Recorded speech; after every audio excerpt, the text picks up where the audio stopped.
시청자 여러분 안녕하십니까? 헬로티비 뉴스입니다. 먼저 오늘의 주요 뉴스부터 보고 오시죠.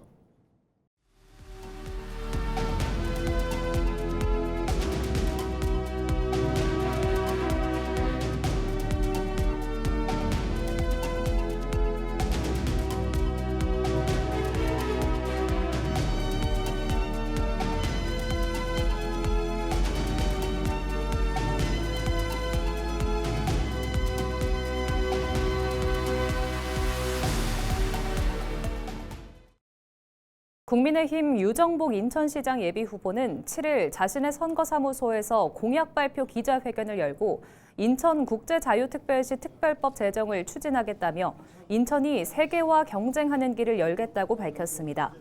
이어 특별법을 통해 수도권 규제 적용 대상에서 벗어나 기업 유치와 첨단 산업 투자에서 인천이 싱가포르, 홍콩, 두바이와 경쟁할 수 있는 조건을 만들겠다고 강조했습니다.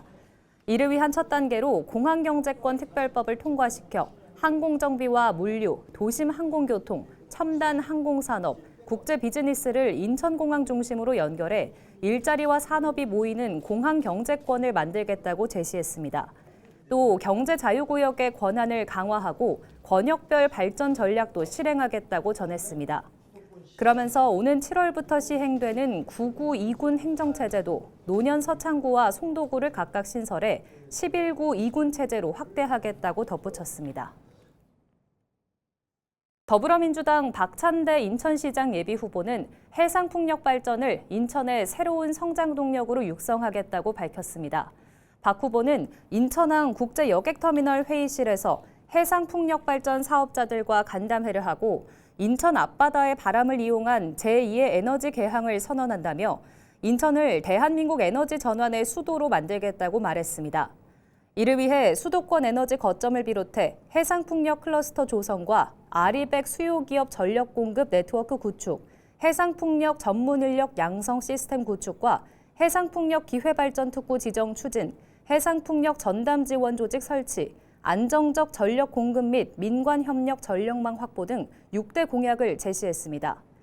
앞서 박 예비후보는 인천의 미래 비전으로 제시한 ABC 플러스 2 가운데 2의 핵심 동력으로 해상풍력 발전을 소개하면서 해상풍력 산업 클러스터 구축과 해상풍력 기회발전 특구 지정을 비롯한 6대 추진 전략을 밝힌 바 있습니다. 도성훈 인천시 교육감이 지난 6일 예비후보 등록을 하고 3선 도전을 공식 선언했습니다. 도 예비후보는 이날 오전 마지막 업무 보고를 받은 뒤 오후에는 예비후보 등록을 위해 인천시 선관위를 방문했는데요. 이후 인천 4.19 학생의거 기념탐을 참배하며 첫 일정을 시작했습니다. 도 예비후보는 오는 9일 미추홀구에 마련된 선거사무소에서 공식 개소식을 열고 본격적인 선거운동에 나설 예정입니다. 추미애 더불어민주당 경기지사 후보가 지난 6일 의정부시를 찾아 치안 현장 점검과 민생소통 행보를 이어갔습니다. 추 후보는 먼저 의정부 금호지구대를 방문해 최근 광주에서 발생한 여고생 피습 사건에 대해 깊은 위로를 전하며 도민의 일상이 안전해야 한다는 책임감이 무겁다고 밝혔습니다. 이어 의정부 제1시장을 찾은 추 후보는 김원기 의정부시장 후보 등 지역 관계자들과 함께 상인들의 애로사항을 청취하고 지역 현안 해결을 위한 정책 공약을 전달받으며 민심 잡기에 주력했습니다.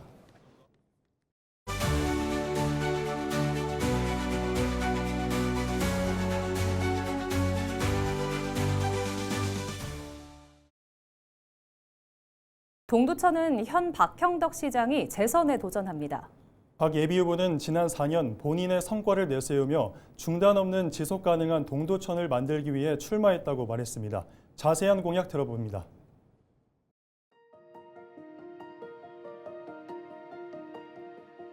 동두천은 중대한 전환의 시기에 서 있습니다. 지금 동천시에 가장 필요한 사람은 시의원, 도의원 12년의 의정 경험과 시장 4년 동안 실천과 성과로 검증된 일 잘하는 동천시장 예비후보 박형덕만이 중단 없는 지속 가능한 동천을 만들 수 있기 때문에 출마를 결심하게 되었습니다. 지난 민선 8기 동안 저는 시민 여러분과 함께 동두천의 가능성을 현실로 바꾸기 위해 쉼없이 달려왔습니다. 오랫동안 답보 상태에 머물러 있던 여러 현안들을 하나씩 구체화하고 멈춰있던 사업들을 다시 움직이는데 행정 역량을 집중해 왔습니다. 지난 민선 8기 4년 동안 GTX 신호선 확정, 폴리텍 대학원 교육원 확정, 교육발전 특구 선도지역 지정 등 원도심 재생사업 착수, 청년 및 신혼 부부 주거 기반 마련 등 멈춰있던 동두천을 다시 움직이게 되었기에 이 사업들을 지속적으로 추진한 것은 반드시 박형덕만이 할 수 있습니다. 따라서 민선 8기에서 시작한 변화를 민선 9기에서 책임있게 완수하기 위해서는 반드시 재선에 성공하여 더 이상 멈출 수 없는 동두천을 만들어 가도록 하겠습니다.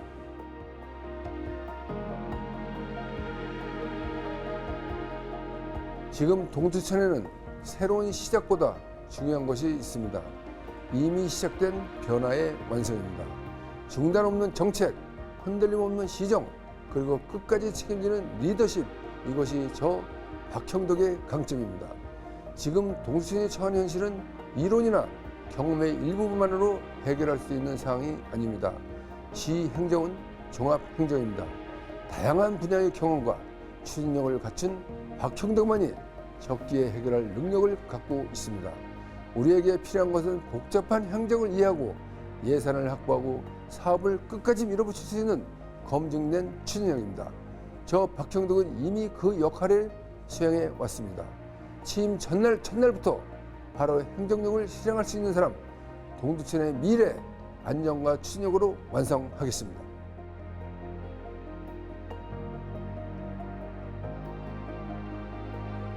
민선 9기 재선의 기회가 다시 주어진다면 가장 먼저 할 일은 새로운 사업을 벌리기보다는 이미 시작한 민선 8기 핵심 과제를 흔들림 없이 완성된 게로 끌어올리는 것입니다. 무엇보다 우선적으로 추진할 사항은 소유상권 관광 인프라 확대 개발입니다. 소요천 생태하천 복원사업, 반려동물 테마파크 조성, 36홀 정규구역 파크 골프 조성 등 소유상과 소유천을 중심으로 한 관광자원을 체계적으로 개발하여 연간 100만 명 이상이 찾아오는 관광도시 동두천을 만드는 데 행정력을 집중하도록 하겠습니다. 또한 동천의 미래를 좌우할 GTX 신호선의 조기 착공에 모든 역량을 집중하겠으며 평화로 치료 연립 성묘염의 직결지 정비 사업을 통한 도시재생 사업의 완성도를 높이도록 하겠습니다. 청년, 신혼부부를 위한 주택 보급 확대, 교육발전 특구 완성 및 폴리대학 교육 조기 착공, 교육 여건을 획기적으로 전환하도록 하겠습니다. 동천의 변화 반드시 완성하겠습니다.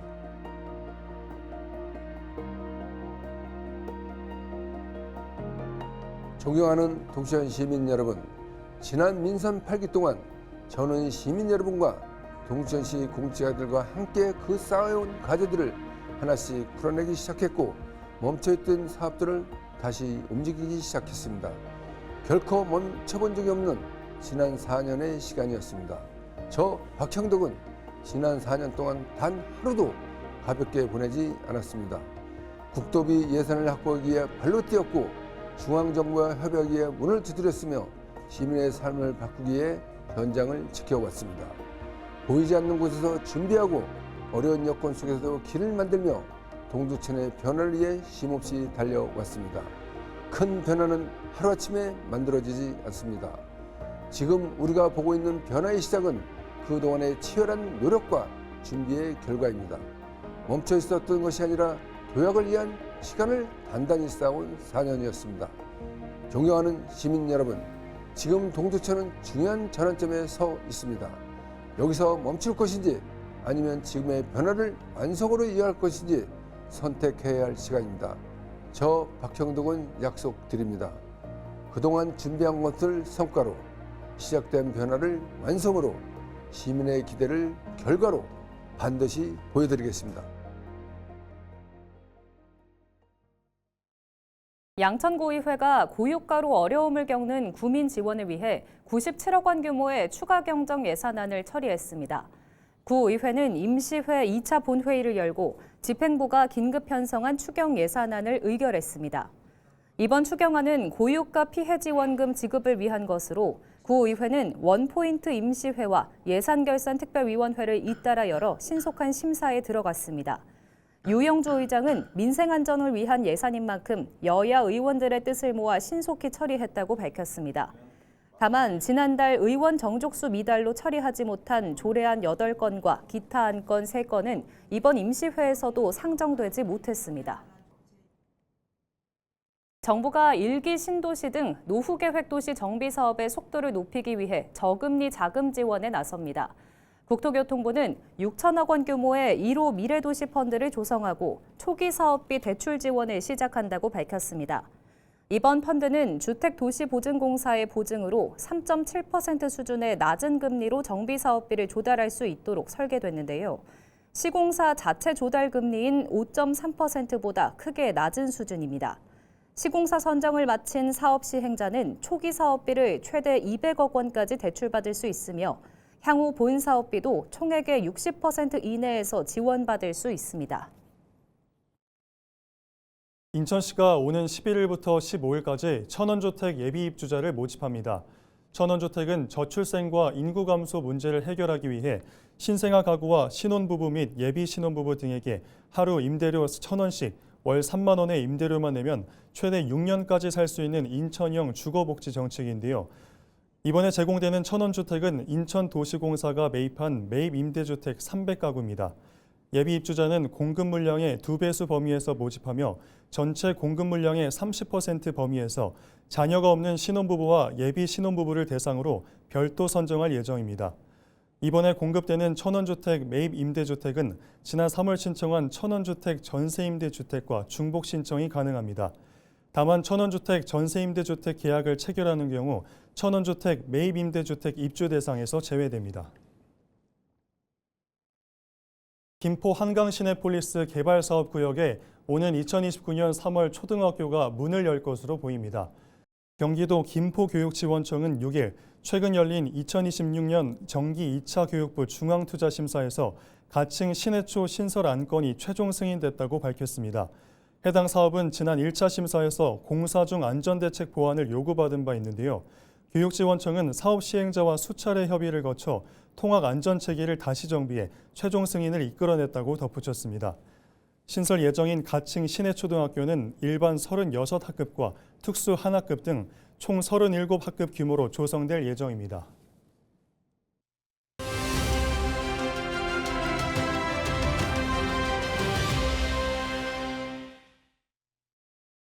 부천의 문화보존과 계승은 물론 향토사 연구, 고유의 콘텐츠 발굴까지 부천문화원은 오랜 세월 지역 전통문화의 구심점 역할을 해오고 있습니다. 오늘은 권순호 부천문화원장을 만나 올해 첫 발을 떼는 굴포 문화권 연구와 주요 학술대회 계획까지 들어봅니다. 저희 부천문화원이 창립된 지 1966년에 생겨서 거의 지금 대단히 오랜 세월을 겪었죠. 지금 현재 부천은 가장 중요한 게 정체성이 없는 도시입니다. 더더기나 고구려 백제 신라 때 뺏고 뺏겼던 지역이기 때문에 고구려 문화권도 아니고 신라 문화권도 아니고 백제 문화권도 아니고 그나마 이제 백제 영역이 오래됐기 때문에 백제 문화권이 그래도 많이 남아있는 지역이기도 합니다. 근데 살아가는 시민들한테 그런 어떤 정체성, 정주의식이 있어야 되는데 그런 개념이 타 지역보다도 가장 부족한 지역이 바로 부천이 아닌가. 그래서 저희 부천문화원에서는 현대, 중대, 고대사까지 해서 아우러서 그 역사를 찾아서 지역의 정체성을 만들어주는 게 저희 부천문화원의 가장 중요한 역할이 아닌가 싶습니다.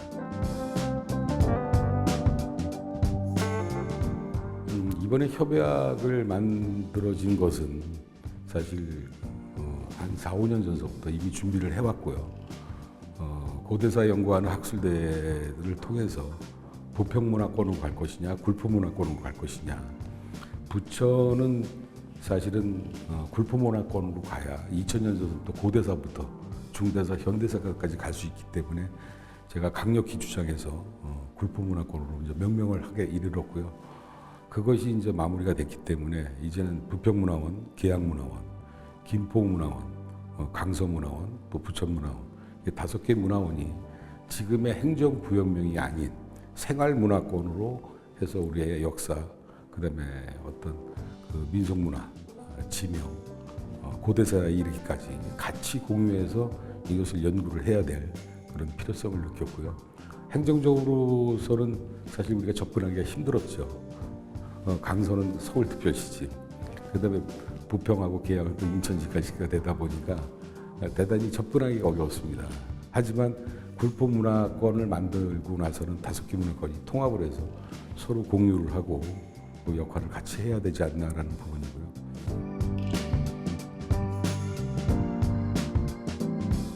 행정구역적으로는 다 틀리지만 역사적인 부분이라든가 생활권은 한 생활권이었습니다. 예전에는. 그렇기 때문에 사실은 강화까지도 들어와야죠.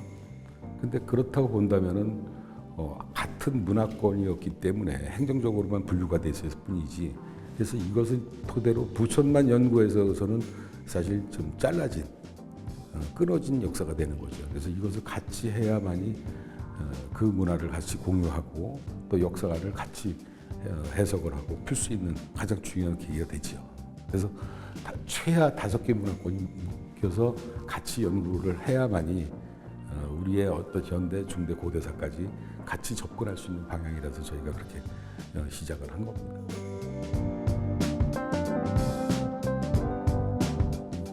저희 문화원이 가장 주축으로 하고 있는 사업 중에 하나가 20만 문화벨트입니다. 문화원만 할 수 있는 한계가 있다 보니까 부천에 있는 모든 예하 단체, 기업, 모든 분들이 공유해서 서로 윈윈할 수 있는 그런 전략을 세운 것인데 지금 거의 한 24만 명 정도의 문화벨트가 형성이 됐고요.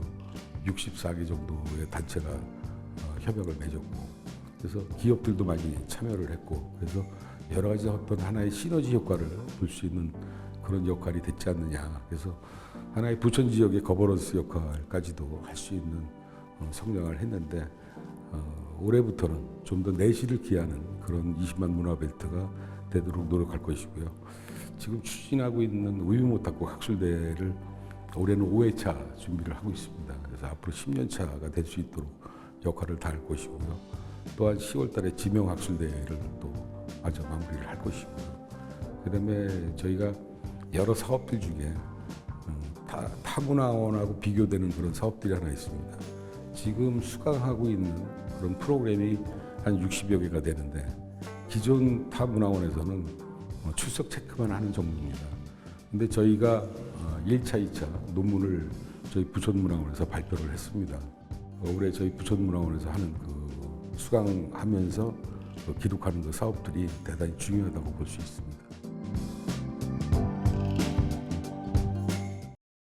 양천구가 오는 14일 개막하는 Y교육박람회 부대 행사로 Y교육포럼과 AI 인사이트 특별 강연을 개최합니다. 이번 포럼과 강연은 AI 빅뱅, 경계 없는 교육, 한계 없는 배움을 주제로 인공지능 시대 교육의 방향성과 미래 학습 역량을 논의하는 자리가 될 전망입니다. 행사에는 세계적인 사회학자 샘 리처드 미국 펜실베이니아 주립대 교수와 뇌과학 박사 장동선, 방송인 장동민, 카이스트 AI 연구원 허성범 등 국내외 명사들이 참여합니다. 장동선 박사는 AI 시대 인간의 핵심 역량을 뇌과학 관점에서 분석하고 샘 리처드 교수는 참여형 강연을 통해 미래 교육의 변화를 제시할 예정입니다. 또 EBS와 함께하는 교육 포럼에서는 질문하는 인간, 생각하는 힘을 주제로 AI 확산 속 인간 고유의 사고력과 교육의 미래를 논의합니다. 이 밖에도 권일용 프로파일러와 차인표 작가 등 다양한 분야 전문가들의 진로 학습 강연도 이어집니다.